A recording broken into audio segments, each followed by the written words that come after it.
today's historical milestone. To discuss the big day, we're joined by pot activist Jody Emery, maybe the most popular in the country in terms of pot activism. It's been a long road for yourself to get here. How does it finally feel? Well, this is a very symbolic shift. It means a lot for the world at large that a country can legalize cannabis. But I've been an activist for 15 years from a civil liberties perspective, and there are a lot of issues on that front. So I still have to campaign for more amnesty for all the nonviolent cannabis criminals, and also work for fairness with regulations and laws across the board, from taxation to medical patient access, lounges, storefronts. We've got a lot to do. As far as legal battles, I mean, are you still facing them, and how do you hope that those are dealt with? Well, cannabis culture as a brand is a magazine, a head shop and lounge for 25 years next April. And we only began dispensaries in early 2016 to demonstrate what legalization should look like, to try and get regulated like Uber and Airbnb.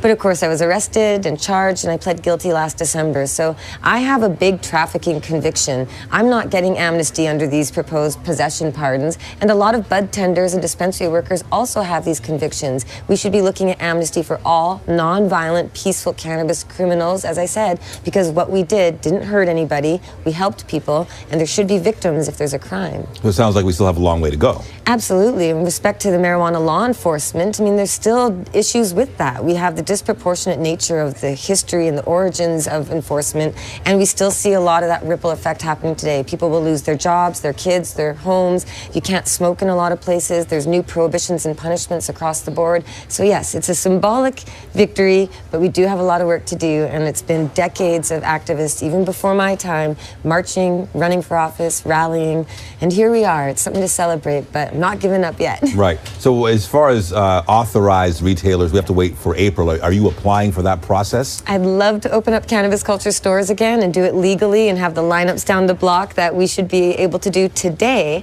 since we helped make this all possible. But we're going through the process. I want cannabis culture to be a possible business, but I'm also looking at my new venture, Jody's Joint. It's a coffee shop that focuses hemp materials and hemp fabric, hemp oil. I really want to celebrate the diversity of this plant and all the ways we can create economic growth. So I hope that will be an Amsterdam-style coffee shop, allowing people to get a great latte, a nice joint, and enjoy it at Jody's Joint. Do you expect dispensaries to wait for April, the storefronts, or do you think that some will just open right away saying, hey, we can't wait? Well, many dispensaries already open, and that's what's kind of sad about this, is Toronto already had all the dispensaries supplying the demand, then they got shut down because the government wanted to take over. So dispensaries that operate today should be thanked for helping use peaceful civil disobedience to provide access, to help people, and to push for law reform. So a lot of these dispensaries have closed down, being told, if you close now, you'll get a license later maybe, but a lot of them know that we've been told to close down forever as a community, and if we give in to that, maybe we won't be allowed back. But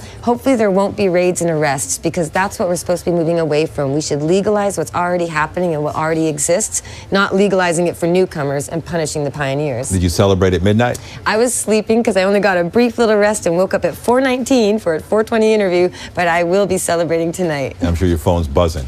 Non-stop, it's buzzing, kind of like a nice high. All right, Jody Emery, a pleasure speaking with you. Thank you so much.